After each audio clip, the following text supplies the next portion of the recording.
So good afternoon, everybody, and welcome to the ninth instalment of Now You're Up to Date. Indeed, this is our final instalment of 2024. My name is David File. I'm just one of the clinical researchers based at UPMC Whitfield, and in a slight change to normal proceedings, I will be filling in very briefly for Mr. Patrick Carton, who is obviously the regular chair of these sessions. As always, I'd like to draw your attention to the chat function of this webinar. If there are any questions which you'd like to address to either of our speakers, please be free to type them directly into the chat box, and we'll aim to get them answered throughout the session. So today's session is going to focus on hip and groin, and as this is a specialist area for Mr. Patrick Carton, we'll also hope to have him join us at some point later on. But in the meantime, we have two fantastic presentations lined up from leading experts in all things hip and groin, and they're here to share their knowledge with us today. So without further ado, I'd like to introduce our first speaker, who is Dr. Craig Morrow. He is a graduate of the University of Pittsburgh School of Medicine, and he completed his residency in orthopedic surgery at UPMC, as well as a fellowship in sports medicine with a focus on hip arthroscopy at the Hospital for Special Surgery.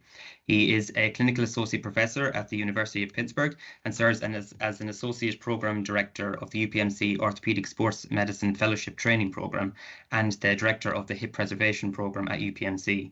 He is a team physician for the Pittsburgh Steelers Football Club and previously served as a team physician for the Pittsburgh Penguins hockey team of the NHL.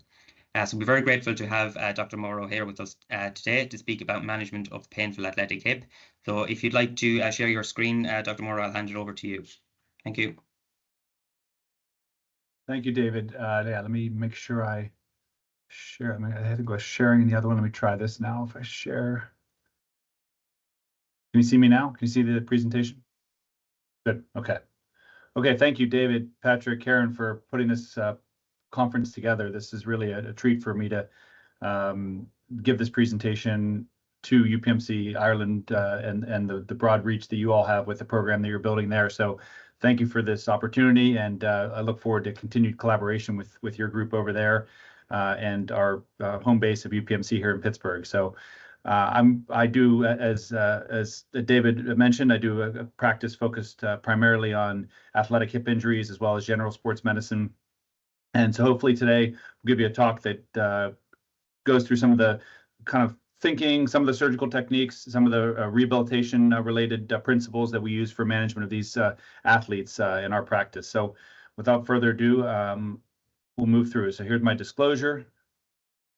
So I think one interesting way to frame this as we think about the painful athletic hip comes, I really like this article that Brian Kelly and Daniel Nawabi put out in 2014, where they really introduced us to the concept of the morphology of hips and the disease processes that hips go on to as they relate to certain sports and the demands put on the hip for those sports.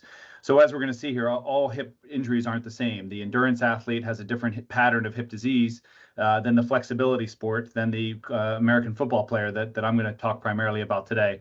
But I think this is important to keep in mind when we start talking about hip-related disease processes and the pathophysiology, really thinking about the morphology and kind of what this hip is being demanded of. So when we think about this, we think about these morphologies. We're going to talk about cam morphology. We see these types of things more commonly with these cutting sports, the hockey players, probably the rugby football players, and the American football players. Partly this is developmental, partly is the loads and the remodeling of the hip that goes on during the lifespan. So it's really important to kind of keep in mind how the hip is functioning and what type of disease process we're going to encounter. So as we start to think about this painful hip, I want to know, what sport are they playing? What are they at risk for? What's their overall picture in terms of their laxity, in terms of their performance? What are the demands on the hip? Are they a weekend warrior? Are they a high-level athlete? And then we put the picture together, really trying to come up with a diagnosis, because really all hip pain isn't the same. It's not all just a labral tear, and it's not all a muscular strain. So we really want to understand what morphology is driving their pain and driving their diagnosis. So as you all know, this is a really broad diagnosis when we talk about hip pain in the athlete. It can be an impingement disorder. It can be a soft tissue problem, an iliopsoas strain. It can be something referred from the lumbar spine. The SI joint gets involved. So really keeping an open mind when you see this athlete and presenting with varying degrees of hip, groin, lateral hip pain, posterior hip pain will take you down different roads. So I'm going to most simply break this down into the common hip injuries we see in the athletes. This is, for those that don't know, Bo Jackson was probably one of the most prominent hip injuries we've seen. Bo Jackson was a professional baseball player, had this event in the early 90s, the hip subluxation, went on to avascular necrosis. He eventually got back to playing professional baseball on a hip replacement, kind of a freak of nature, but really opened our eyes to these different types of athletic hip injuries. So I like to think of these as either muscular injuries, articular injuries, this groin pain syndrome that Mr. Carton has really helped us to understand how the adductor and how the core injuries play out. And then some of the more traumatic instability type injuries that we really know a lot about in the shoulder, but really haven't been recognized as readily in the hip. So what muscular injuries do we see? We get a lot of MRIs in our professional football players to help us guide treatment. And a lot of times they'll come back with a pattern, and you'll hear more about imaging of the hip with the next speaker. But really, I use these in our management of our players to help us to understand how we're going to rehabilitate these players. So the common soft tissue injuries we see, particularly in the American football players in the training room, oftentimes even without an MRI, or we use a lot of ultrasound in these cases, are anterior compartment injuries, these gluteal strains, as you see here, kind of a deep posterior rotator strain. And the basic principles play out. These soft tissue injuries around the hip are generally pretty well tolerated. A period of acute management, typical protection, icing, loading, things that I don't need to tell you all about, management of their cardiovascular fitness. So we do a lot of data management with these players, so we know what their workload is before, what their typical GPS profile is on their work days in practice, what their speeds, what their accelerations are. So when we're going through the rehab process, we're really keeping a close eye on how they're meeting their normal baseline level of function, which I think you don't need a professional GPS monitoring to do, but these principles can be applied to the hip as well as any of the soft tissue rehabs that we're doing. We see a lot of it, in American football. The hamstring is such a disease burden for our players that a lot of this relates to proximal hamstring and kind of the hip world here. So the more surgical ones that get a lot of attention are these avulsions. This MRI here showing a big retracted avulsion of the proximal hamstring tendon. Certainly less common than the muscular strains that we're managing day in and day out. But we do see these quite a bit, and we're pretty aggressive with management of these surgically, mostly because we know that they can be, in the early period, repaired very reliably. Patients and players can get back to normal level of function, and it's a bit of a mixed bag if you don't repair them. So we've taken the approach of being more aggressive with surgically repairing these proximal hamstring avulsions in most, even more weekend warriors who have this type of injury pattern.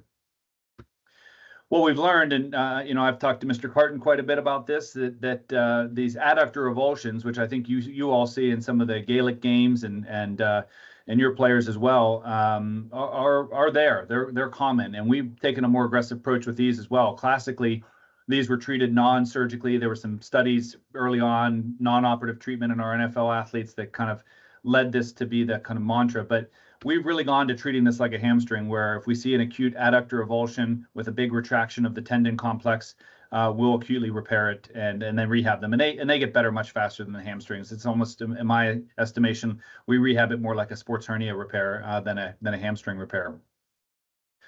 Serino Barnum and others have written about this, and we need more literature to support this, but I think there's more and more evidence and more people interested in kind of learning how the mechanics are restored back to normal when we repair these adductor injuries.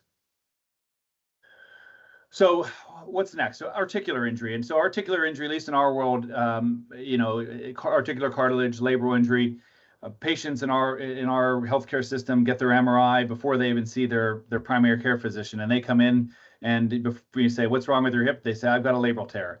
And so this is how, unfortunately, sometimes healthcare is being delivered. But we really understand, why is this articular injury there? What's the disease process? What's leading to this? And a common mechanism is femoroacetabular impingement. So these athletic individuals will oftentimes have some combination of underlying structural anatomy that predisposes them to this cyclical, repetitive loading of the articular rim. And this syndrome, which we now recognize it as more of a syndrome than truly a radiographic diagnosis, plays out when the patients start having symptoms. from their impingement. Their exam is positive, and it takes us down the road of these different treatment pathways. As you can see from this diagram, this is not just a diagnosis of an MRI showing a labral tear or an X-ray showing a CAM lesion. This is a combination of clinical signs that fit this package, radiographic signs, symptoms, for us to make this diagnosis. And really, then it leads you down a treatment algorithm that involves, really a collaborative approach between physiotherapists, surgeons, oftentimes athletic trainers, even, non-operative specialists, PM&R physicians in our world, primary care sports medicine to help manage these patients. And, surgery is in this pathway, but it's certainly not the first line in general for initial presentation for FAI syndrome. How do these patients present? Oftentimes, it's more insidious than the traumatic injury that we're used to around other joints. They oftentimes will start to note some decreased performance or some groin pain with their sport. Sometimes it's kind of vague where their pain is. We describe this C sign or kind of a typical groin pain that may be differentiated from an adductor or a core-related pain. Sometimes they'll have some mechanical symptoms, but oftentimes not. But you start to examine these patients. When you see this loss of internal rotation picture, that likely we're dealing with more of an impingement picture than an instability picture, which we'll talk about later. They may also present with really more of a compensatory pattern. So, a lot of these players have developed through their childhood into adulthood with these morphologies, and then they start to compensate through their core, through their lumbar spine, through their SI joint. So oftentimes the initial treatment can be to try to restore more normal mechanics, take some load off these compensatory patterns, and sometimes the joint starts to feel better. But recognizing those is an important part of the initial treatment. Why their low back or their SI joint hurts may be related to their hip joint. In season, usually it's a period of rest, modification of their activity, shutting them down, getting their core and glute activated, because this oftentimes will go down this pattern of inhibition. And once you shut them down, sometimes we can get some of this anterior base pain to go away with some good physical therapy. We do use some injections. I'm generally hesitant to put cortisone into the joint space of these joints. There is some potential detrimental effect on the joint with repeated anesthetic and cortisone injections. So usually not a good long-term solution to be loading up a joint with FAI with cortisone. Sometimes it can be used to calm an inflammatory phase, or if you place it in extra-articular position. There's also interest in PRP and visco injections to sometimes calm the inflammatory response, but really not a great long-term treatment option. We oftentimes will use injections as a bit of a diagnostic tool to help us to identify where the pain is coming from with these syndromes. Physical therapy really depends on the patient. It really goes back also to what I was describing earlier with the pattern of hip morphology and the sport that the player plays. So not all hips are rehabbed the same. If you have a flexibility athlete who's hypermobile and has anterior-based hip pain, is a very different rehab than that football player who's stiff and has no internal rotation, has a real stiff anterior hip. You're gonna take them down a different. You're not going to load that one into the end range positions. The flexibility patient, you're not going to be stretching them into end range because that's where their problem is. So really giving a real true patient-specific rehabilitation program is key to the early success with start getting these patients better, if you're going to get them better with some non-surgical care. And sometimes it doesn't work and the disease process kind of overwhelms it. But generally, we start with getting them teed up with a good core and glute program. When do we start thinking about surgery? Generally, when patients have this FAI syndrome, they've got a history, they've got an exam, they've got radiographic findings that are all consistent with this diagnosis. Generally, patients that have arthritis will have symptoms like this as well, but those patients generally aren't as responsive to surgical intervention. So as we get into the older age, patients with FAI and labral tears are generally not treated arthroscopically, and oftentimes hip replacement becomes an option if the disease process is more advanced. Failure to respond to non-surgical care. Again, how much non-surgical care do you give them? Do you have to give them a year? Is 6 weeks of a failed physical therapy session program adequate? I think that's a bit debatable, but you're going to want to make your treatment program really patient and symptom driven. Timing, again, when we start talking about the athlete, generally we want to get the athlete, if the athlete's able to perform I'll generally allow them to get through their season and do the correction after the season when they have time to properly rehabilitate. What do the outcomes look like? Generally, they're very good. This is from our NFL series. Brian Kelly and Ashish Beatty published this several years ago. 92% returning to sports at 6 months. So in the right patient population, it's a very successful intervention for return to sport. We've used this term groin pain syndrome. There are many terms that have been used, and they're at least used in our world, where people really don't understand this process, and I don't know that any of us truly understand this, which is why it has been given all these different names. But I think we're trying to put some science to it. This idea of the sports hernia, the pubalgia, adductor involvement or not. This is where this term comes from, and I really like the kind of groin pain syndrome because it can really involve any of these related areas. Some patients will present with groin pain, and it's more inguinal related, more adductor related, tendonitis, tear, iliopsoas or hip-based pain, and you can also have kind of true midline pubic pain, which was oftentimes described as an athletic pubalgia. So thinking about this in a more structured way, I think helps to deliver the right treatments. What is the pathophysiologically? Most basically, we think about this oftentimes as an imbalance around the pubic bone. This can either be from some overuse of the adductors, tendinopathy, tearing, or some attenuation of the inguinal floor and the rectus proximally, and then you get involvement of these little sensory nerves. So oftentimes this pattern will present in slightly different ways depending on kind of where the involvement is. We also start thinking about the relationship with femoral acetabular impingement. This animation from Brian Kelly and Patrick Birmingham gives us some idea of how the mechanics of the hip and pelvis may be affected by abnormal structures in the hip joint. So I don't think it's as simple as this, but it kind of gives you some idea of what that whole hemipelvis is doing. So again, some of the times this is truly just an adductor-based problem. Other times this can be more of an inguinal canal-based problem where the MRI and the adductor are totally normal, and the inguinal floor where a direct hernia may occur can be attenuated or weakened and cause pain. This is one of our general surgeons doing probing that inguinal canal. Brian Zuckerbrand, who I work closely with the Steelers, and I did this review a few years ago, and we looked at just the different surgical techniques and tried to put some sense to it and what's being done out there in our world. Dr. Myers in E there has probably does the most of this in the U.S. With a repair of the lateral border of the rectus and some sort of tenotomy to the adductor. Dr. Mushawak over in Germany is more focused generally on the repair of the inguinal floor. So there are many different disease processes, and I think it's important to appropriately repair if you're going to be going down this road with the appropriate surgical technique to address that disease process. As such, I think this is a disease process that is very important to involve your whole team, your general surgeon. In my world, I don't like operating around the spermatic cord and the inguinal contents, so I do this procedure in collaboration with the general surgeon. But involving our athletic trainers, physical therapists is key to the outcomes. I'm going to skip through this a little bit.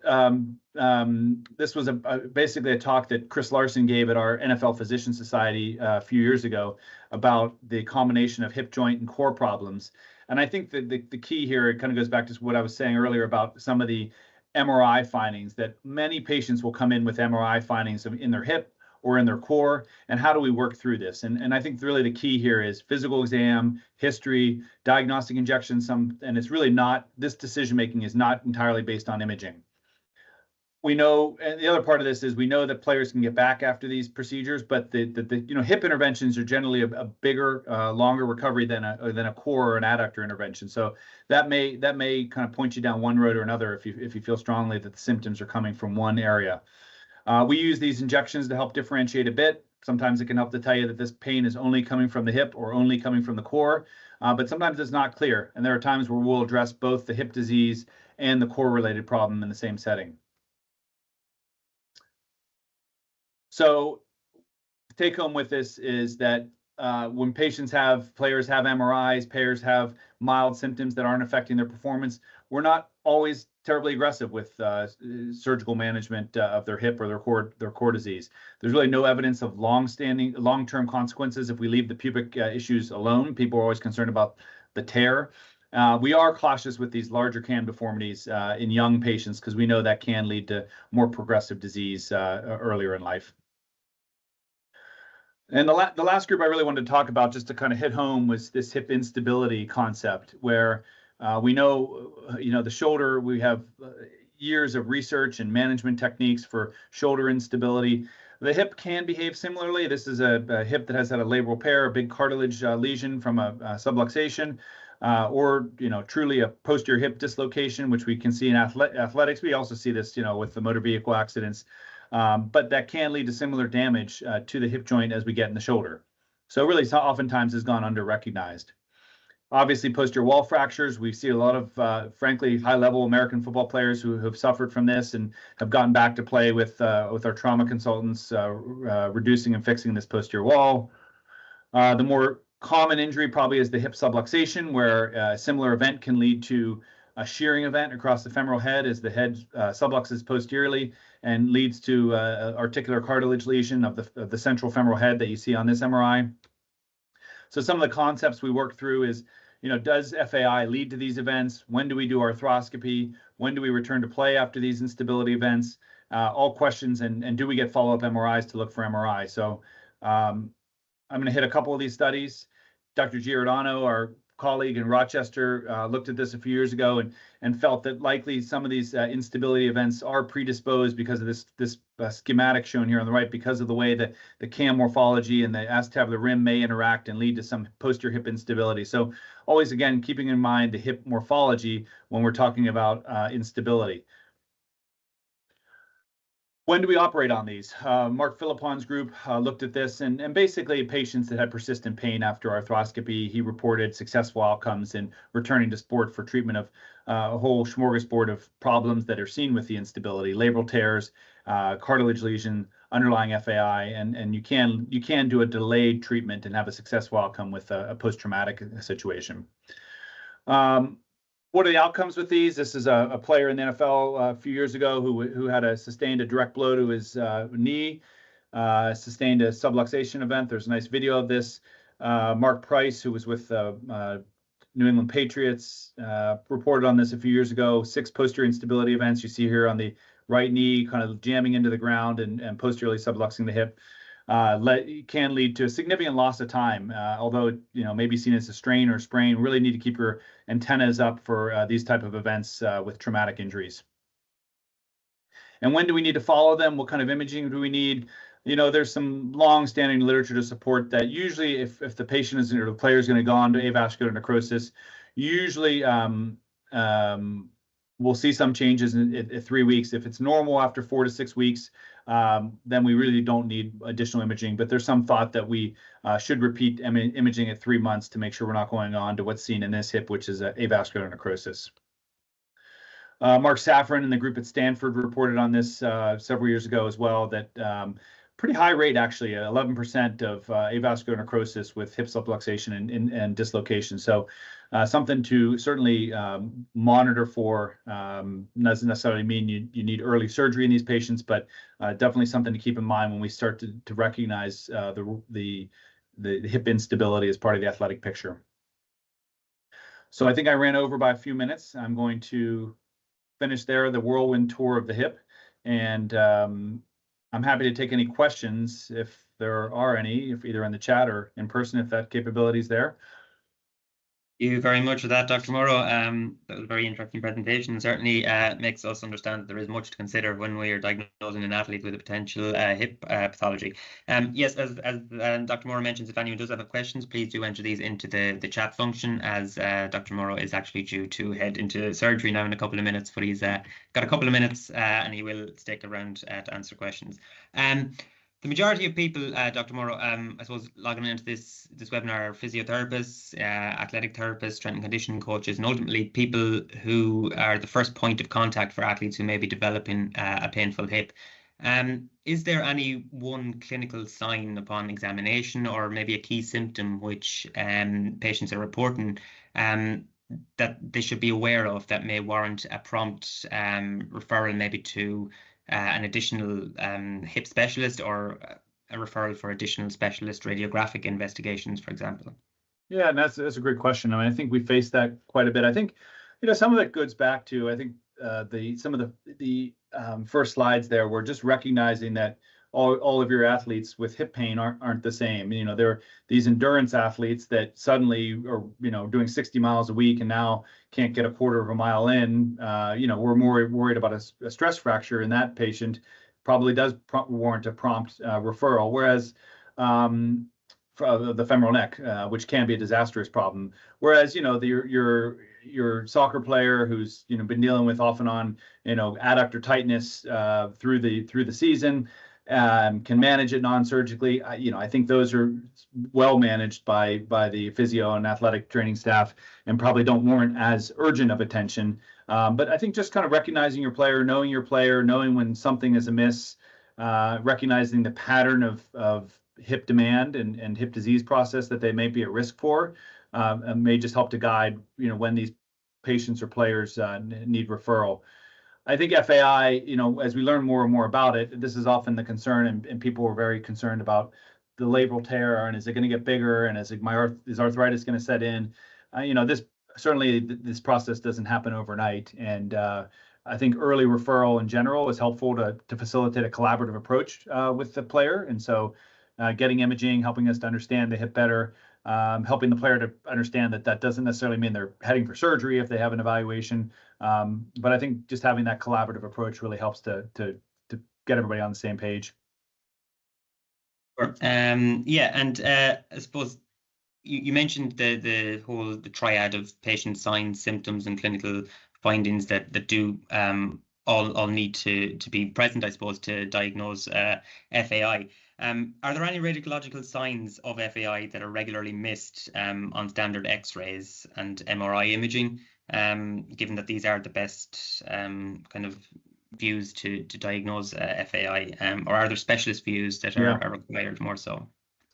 Yeah, I think, when in our workup in our office and what we teach our fellows is really just make sure you get good standardized X-rays so you know what you're interpreting. And for most of us, that it does involve a weight-bearing pelvis. I do a weight-bearing and a supine pelvis view because I think the pelvic position changes with weight-bearing, and you may see the hip differently. And then we do a view that gives us an elongated view of the femoral neck. The most common thing we see is that patients get outside imaging and the lateral of the femur was inappropriately done, and we can't tell if they have cam morphology or not. And so oftentimes we end up repeating that. And then the part that differentiates this into kind of an instability versus an impingement process is certainly the coverage of the acetabulum and doing a false profile X-ray or just being very critical of your pelvic views in terms of the coverage. And I didn't get into hip instability or under coverage too much from a morphologic standpoint today, but that's really what we're trying to identify is this a hip that's stable, that is, from a bony coverage standpoint, is this hip dysplastic? Does the patient have soft tissue instability that's going to predispose them more to a hip instability type picture or hip micro instability type picture, not the traumatic instability I was referring to? Or is this more of a normal morphology or an impingement morphology that may predispose them to some of the processes that we talked about today? So I would just, I would say encouraging everyone to know your views, standardize your views. Don't hesitate if the patient comes in with inadequate views to repeat them, to really make sure you understand the character of that hip joint. And what are your thoughts then on screening for potential hip problems early on? Like, are we in a position to potentially, alter the natural course of the hip's development if we modify training regimes, for example, from a young age for someone who may be inappropriate for a certain sport? Or what are your thoughts on screening? Yeah, I mean, I think certainly exam screening and just knowing your athlete and kind of what they're at risk for type of screening. I don't know the radiographic screening. I think it's a great question. We haven't routinely done it. It's been done at combines and kind of pre-participation type of events in high-level sports, but it's not routinely done. I think, screening, what I see with the players, at least in our American football players, is that some of the offensive linemen have been trained to, internally rotate their hips to get into squat position for when they're blocking. And they say, for years, I've been telling my coach, I can't get into that position. It hurts, it pinches, and I'm more comfortable and I'm more athletic when I'm in a little externally rotated position. So helping the coaches, helping the athletic trainers to understand that that's the position of function for that player. That they may need some early screening or early intervention potentially, but just recognizing that's their hip morphology that's leading them to try to play in that position, and we're probably not going to be able to correct that with the coaches, and we just need to either understand if it's pathologic or we just make some adjustments to their athletic position. Brilliant. Just one more question then we have here from one of our delegates. So what would you do to manage, or what would the early signs of avascular necrosis be, or is it just surgery? So I suppose, how would you manage avascular necrosis? Yeah. Or is it directly surgery? Yeah, I mean it's fortunately not so common, but I think what we've seen, we saw some players recently in our professional combine even that have had instability events, that the hip just doesn't, some hip you get this dislocation, it gets reduced, the hip looks normal, the hip functions normal, and it's a non-issue. There are other hips that the femoral head continues to be edematous on MRI. They never really turn the corner and they go on to an necrotic situation. So I think just vigilance and recognizing when a player or when a patient comes through with an instability event that hip needs to be monitored, at least clinically, for some time. It's once the hip is back in, it's not all over. And sometimes it's some mechanical symptoms they continue to have. Sometimes it's avascular necrosis, but fortunately that's, in my experience, rare. Then that's a whole different decision making, and when do you intervene, and are there any interventions that actually can affect that disease process? And I'm not going to sit here as an AVN expert, but I'm generally pretty pessimistic with management of AVN, other than with arthroplasty. So thank you very much. And yeah, if there's any more questions from anyone that want to direct directly to Dr. Morrow, please feel free to put them in the chat box here, and I'll forward them on to him. So thank you again. Thank you, David. We really appreciate it. It was a great opportunity, and thank you all for tuning in. Perfect.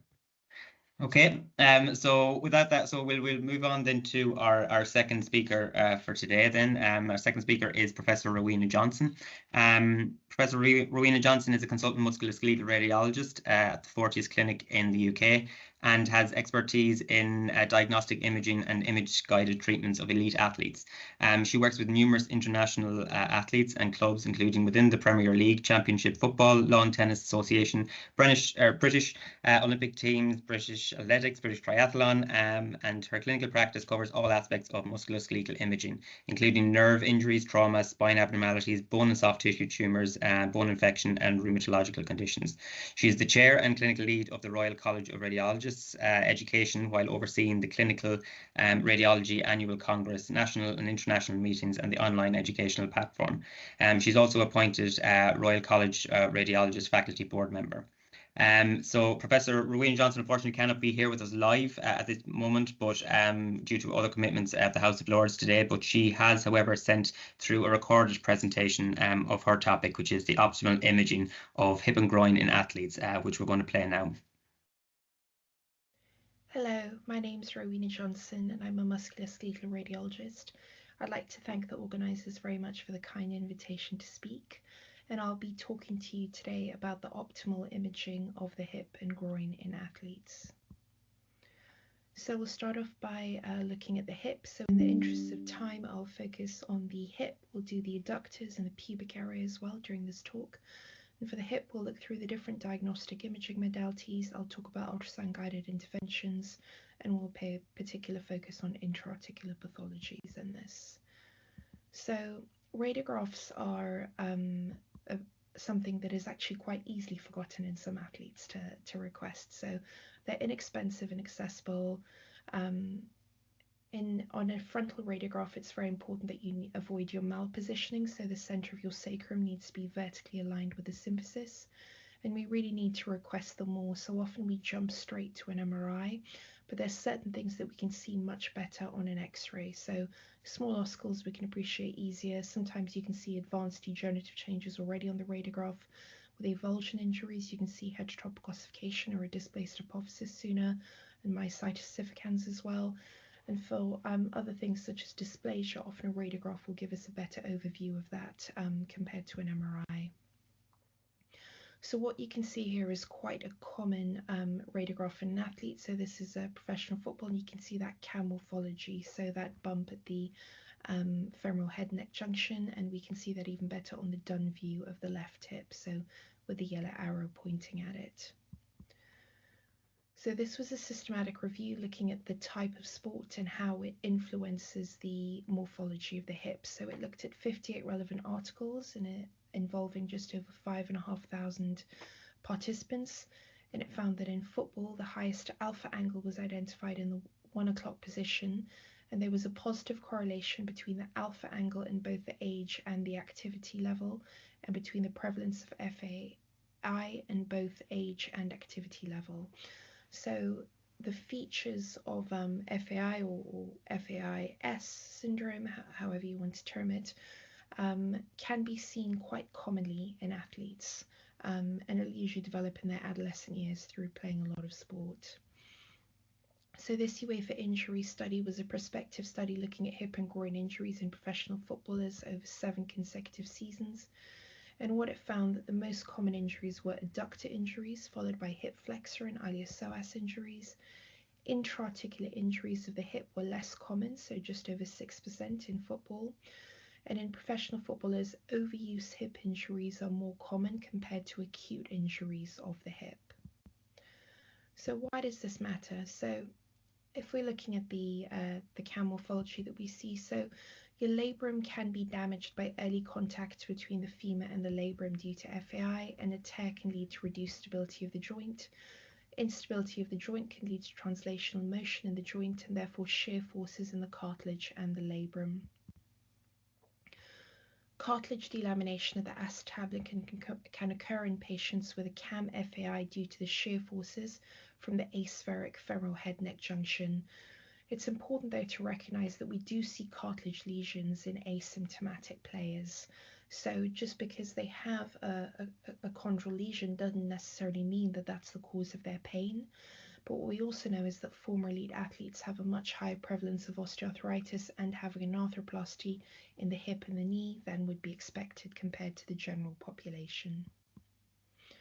So this is the MRI protocol that I use for imaging the hip. I'm sure you all have your own ones in your institutions. So what we'll do is this includes dedicated small field of view images of the hip, and what you can see here is that tear, so that high signal tear under the base of the anterosuperior labrum. In this case, again, we can see the tear, but what you can see is granulation tissue at the base of it, which is grey, so it's not a fluid-filled tear. And that implies that this is not an acute injury, that it's been there for a while.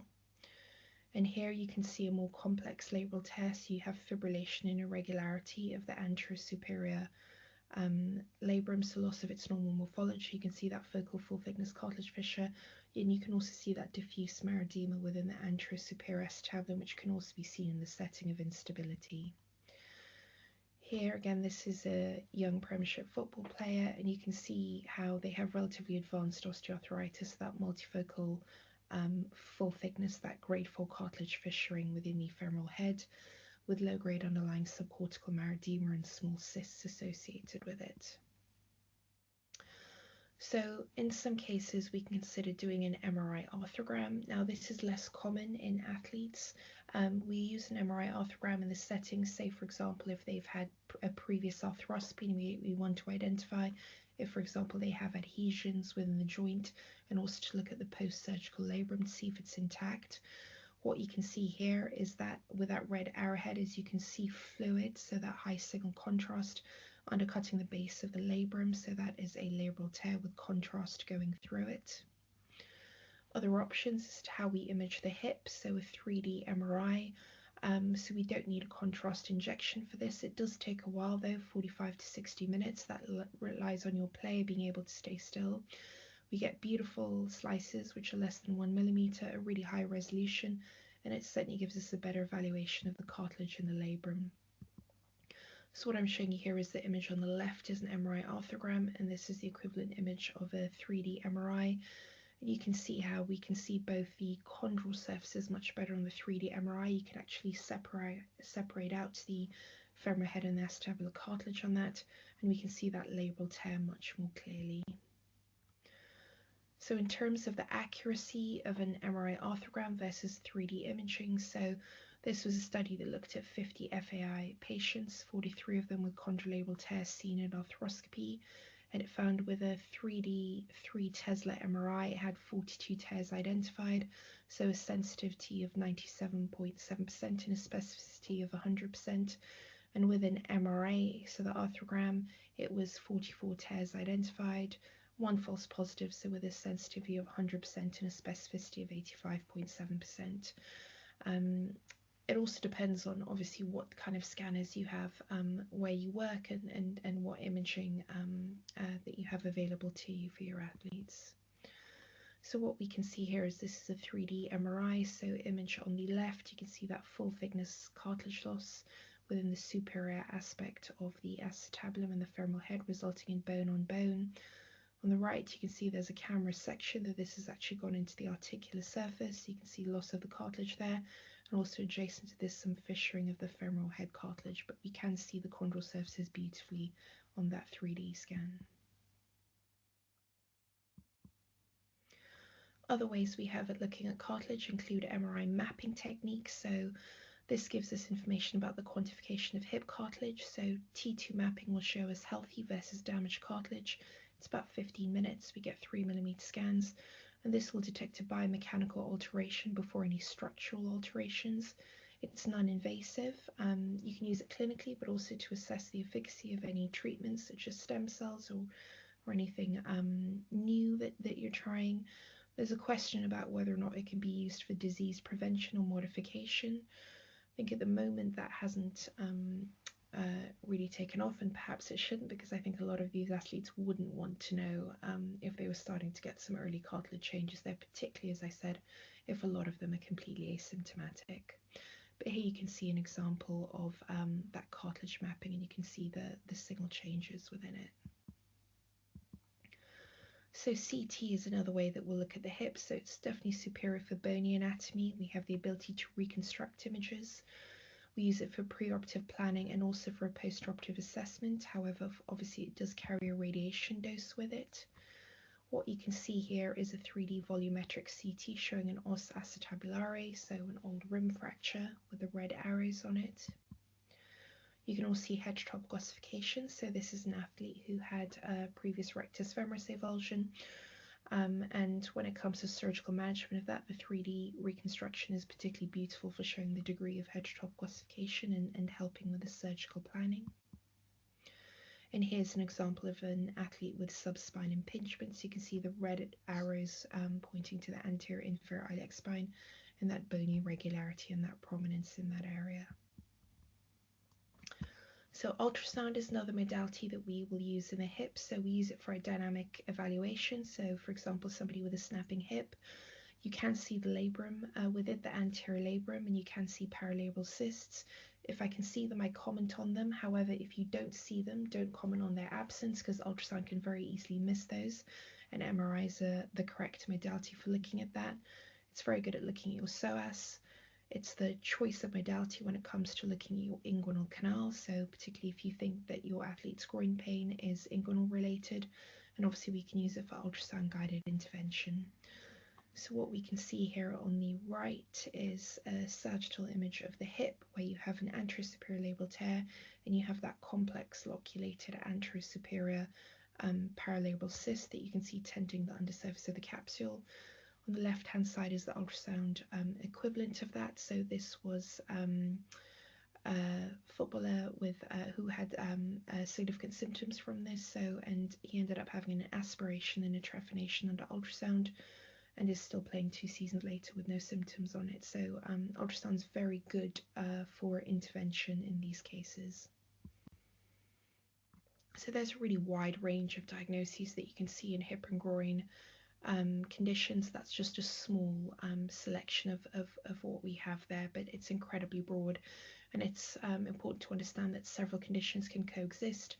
You can sometimes see a radiological abnormality, but that can be an incidental finding, and it's important to pick the correct imaging modality to answer the specific question that you're looking at.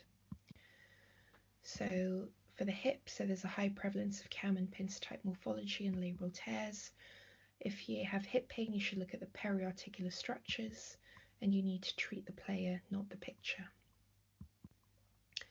So what we'll look at now is adductor injuries, so the plaque. So this is the pyramidalis anteropubic ligament adductor longus complex. So that QR code will take you to a link for the anatomy.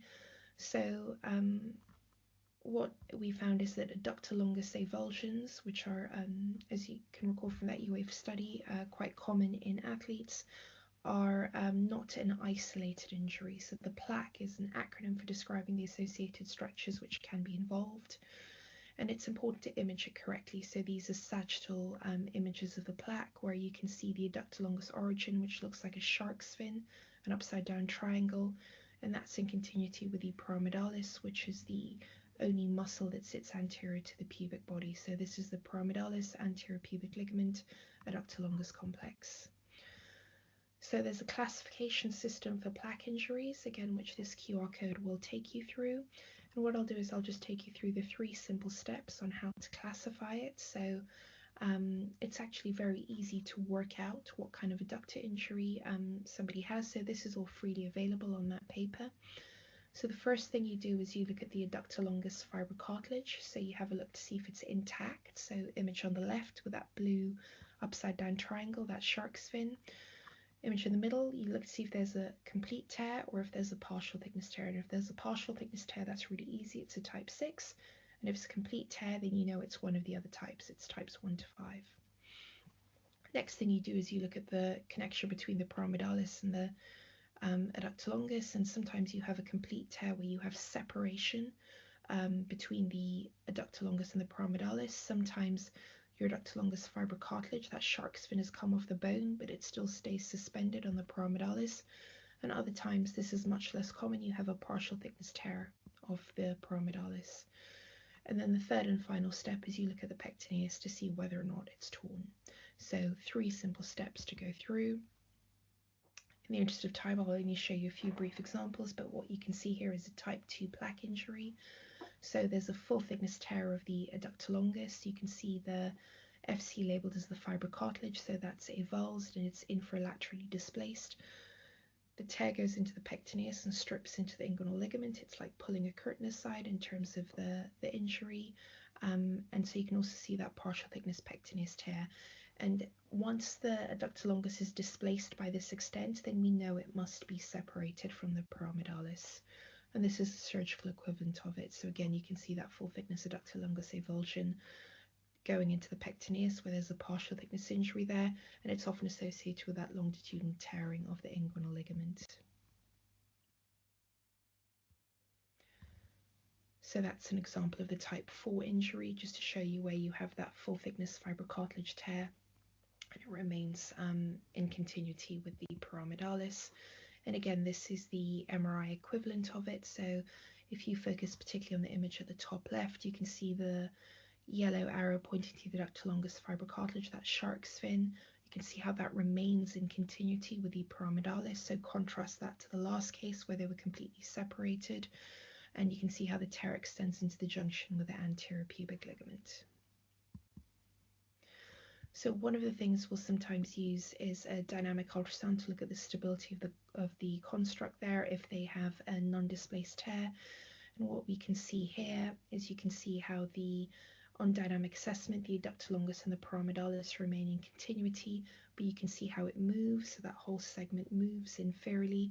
And these athletes, they can have a proximal adductor longus tear, but they often present with lower abdominal pain, and that's because the adductor longus is suspended on the pyramidalis, and they're getting that lower abdominal pain from the pyramidalis movement.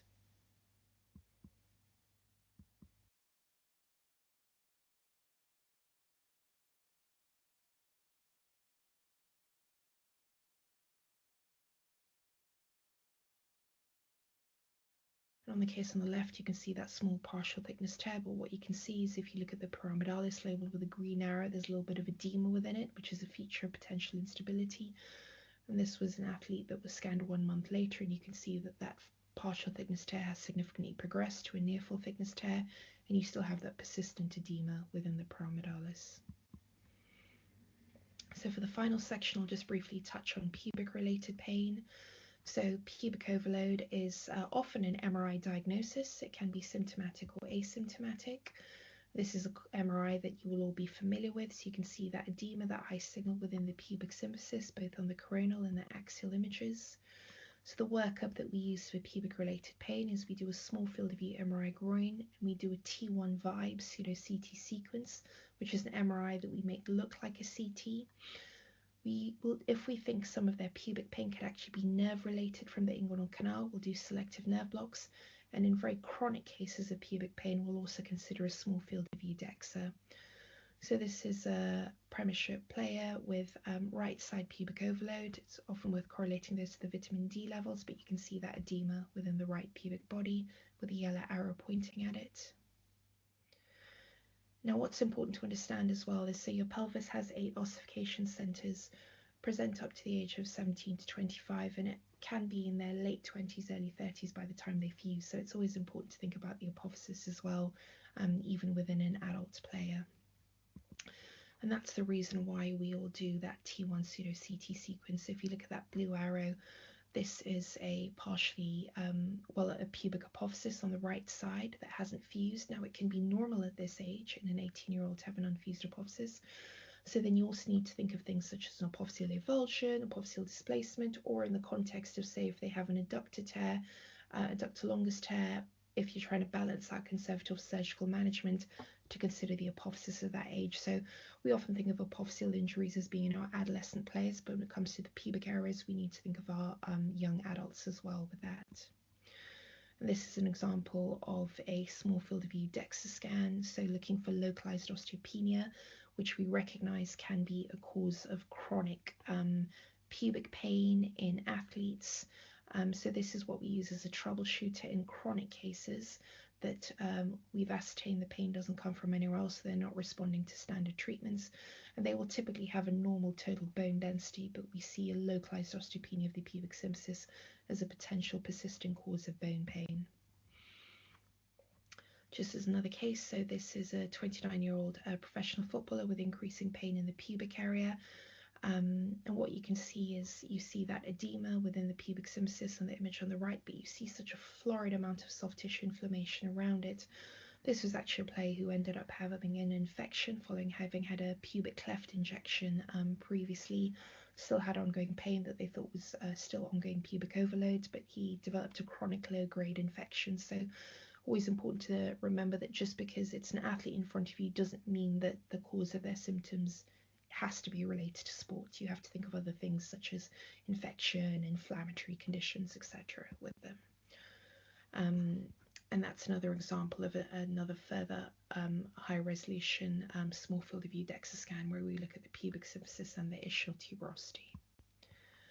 So take home message, so treat the player, not the picture. So the clinical symptoms and the functional impact should guide treatment decisions rather than solely relying on imaging findings. You need to optimize your imaging protocols to get the best information out of your imaging. And remember that pubic pain is not always overload. So recognize it can be nerve related or potentially other causes such as osteopenia in chronic cases, and don't attribute it solely to overload. Thank you very much for listening. My email address is there, so please feel free to get in touch if you have any questions. Thank you.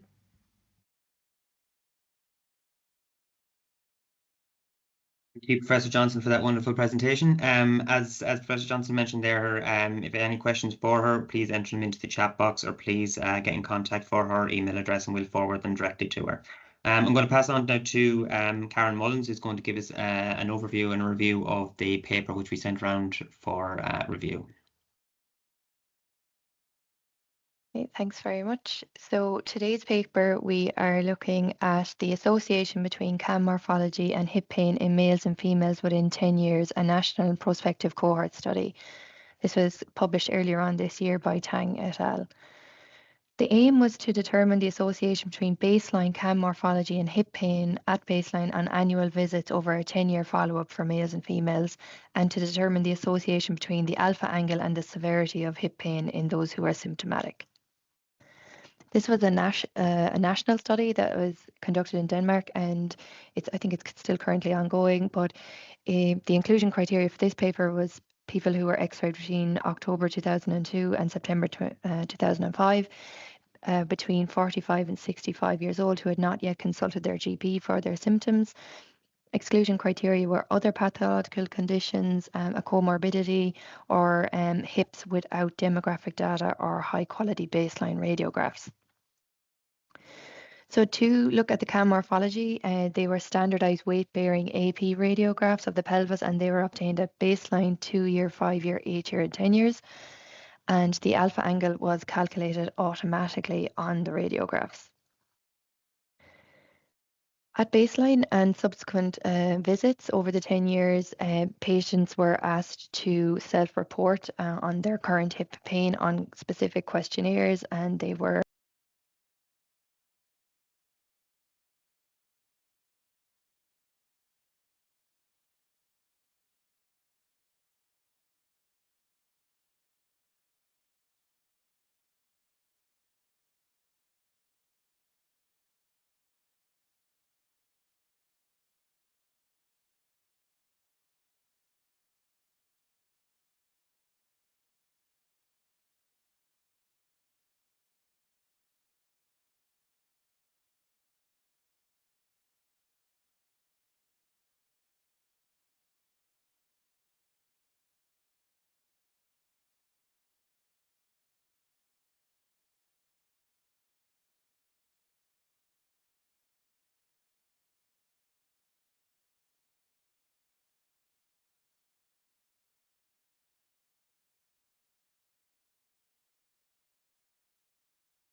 Yeah, good study. I think it's great to see these long-term longitudinal studies as well. They obviously provide a lot of insight. I'm just going to bring in right now, I think Mr. Carton is with us. If he can hear us, I'm not sure. Hi, David. Yeah, thank you. Hello. How are you? Hello. Thank you for joining us. Yes, well done, and sitting in the chair tonight, and we had great speakers. So hopefully everyone enjoyed the conversation tonight. So yeah, I suppose in the kind of the instance now, Professor Johnson isn't here. I might give you maybe a question about imaging. Do you have what is your preference for imaging? I suppose when you're in the work up towards diagnosing a potential hip pathology, or do you have a preference for X-ray or MRI or CT? Yeah, good evening, everybody. Imaging is very, very important. It's as Craig and Rowena said earlier, it forms a part of the diagnostic process, and the luxury we have at our hip clinic compared to many of the physiotherapists and doctors out in the communities, that we have good access to imaging on our doorstep. So the most important imaging for assessing the hip joint is by far the X-ray. The X-ray allows you to not only to visualize, but to measure the extent of the bony deformity, look at the quality of the joint. Is the bony deformity or the underlying instability, if you're looking at some form of instability, is it causing damage to the joint? And therefore, when it comes to surgery, the most important thing of the X-rays as well, because your preoperative planning depends on all those preoperative measurements, and your corrections depend on those measurements as well. And it's important then to measure the difference before and after surgery to be able to actually see the improvement you've made in the morphology. The MRI scan is also very important for looking at the soft tissues rather than the bony aspect of it. So looking at whether there is a pathology to the labrum. And again, it gives you that little bit of extra detail on the quality of the articular cartilage to make a decision as to whether this is somebody who's going to have a long-term success from intervention if they've got good quality cartilage in the scan, as opposed to maybe more of a short or medium-term success if the cartilage is significantly damaged. And you can see that on the scan, where you may not notice it as easily on the x-rays when there are subtle changes. So the x-ray, very important, the scan, very important. We use specific views, and when it comes back to maybe that paper that you just presented, the AP view itself is completely insufficient to assess the size of a cam deformity. The done view, which is really an external rotation view of the hip, a bit like the frog leg view in children looking at slip femoral epiphysis, but it allows you to measure the cam in its most prominent profile, which is the anterolateral neck. And then a false profile view is essentially a lateral view of the acetabulum, allows you to see the acetabulum on the front to look at the extent of the pincer deformity, which is by far the most important deformity that we treat in athletes. With FAI, and is it the specific sport? Is it the intensity? Is it the duration of play? Or is it immersing yourself early on in adolescence? Or is it something completely different, which maybe predisposes some people to developing symptoms and others not? Well, this comes back to a paper that we wrote and published. I think this was as early as 2017 on sports related FAI, and there's a lot of different beliefs that the cam deformity is a skeletal abnormality of the growth plate, but a lot of our papers and other papers since have largely discounted that. And the cam deformity is something that can increase with age and with activity over time. You can be born and you can develop in early childhood an abnormal, morphologically abnormal hip. It can be dysplastic, it can be the socket can be undersized and be unstable. Or you can be born with the acetabulum slightly anteverted or slightly retroverted. And these subtle changes of positions will lead to poor function of the joint. And then if you play a lot of sports, that intensifies the abnormal function of the joint. And then you start developing these symptoms at a young age. And the more abnormal the morphology and the more intense the sport, often the earlier presentation of signs either of instability or FAI. So it's a combination of genetics, development, and then the intensity and duration of playing sports that brings the patient to developing symptoms. With hip instability then, I know Dr. Morrow briefly spoke about this, but is there any specific tests for instability or specific patterns of injury which may alert to maybe instability more so than an obvious bony morphology in relation to FAI, for example? The biggest problem with instability is that the most of the instability that we treat is micro instability. It's something that's actually not easy to diagnose clinically, and whenever a player, even somebody who has a reasonably good shape in their hip morphology, if their player is playing at a high level and you're running down the field and you're twisting and turning and coming to a sudden deceleration, you can imagine what happens to your femoral head within the hip joint if you have slight laxity of the joint or you have slight instability. The translational force of the femoral head against the labrum and the anterior capsule is immense. And it's this recurrent micro instability with supraphysiological stresses and strains across hip joint sports that leads to a lot of the problems around the acetabulum at an early age. This is what we believe develops into the anterior pincer deformity that develops into essentially a stone on the carpet, causing eventually tearing of the labrum. That's often what we treat in many of these, particularly the young males and the female athletes. So it's the instability itself can then be more clear if you've got somebody who has got generalized joint laxity, somebody who has a high Beighton score, where they've got hyperextension of their elbows, of their fingers, or their knees. Then these people are very different. You can examine for that because they have enormous amounts of range of motion of the hip joint, especially with the hip flex 90 degrees. They can almost have a rotation arc of up to 180 degrees at times. And so you can put that patient onto their side and you can actively translate the femoral head in what's called the anterior apprehension test, and you can feel the femoral head slightly subluxing. They will feel pressure and pain in the front of the hip joint. So that's the other extreme when you have somebody who's got a very severe laxity generally, and they're particularly hard to treat because you can treat the consequences of it with labral tearing, and you can stabilize the labral, but it's very hard to treat the laxity itself, and that's when we rely on the physiotherapists really after surgery to try and work on proper core and hip strengthening programs to try and minimize the effects of that laxity. Just finally then, what are your, I suppose, return to play protocols for athletes who have undergone arthroscopic corrective surgery? Like, so should rehab be tailored, or is there a kind of a must-do generic program which would allow the best and the quickest recovery and return to play, for example, for athletes? Well, for obviously, the average age of the athletes undergoing surgery, I think, is around 26, 27. So so at least half of the patients are under that age, and so for those athletes, we try to get them up quickly, and they can get onto the exercise bicycle straight away. They're on crutches for 4 or 5 days. For those who are at college or working, they're back usually between 7 to 10 days at college or to light work. We start swimming, and swimming is very important.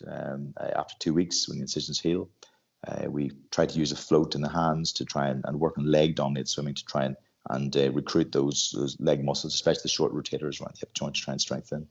Start running if the cartilage is good around 8 weeks, twisting and turning back around 10 weeks, accelerating, and then they're ready to get back to team sports and team playing at 12 weeks routinely from hip arthroscopy. Some a little earlier and some take a little longer. We tend to delay the rehab a little if the articular cartilage has noted to be damaged when we observe that at the surgery.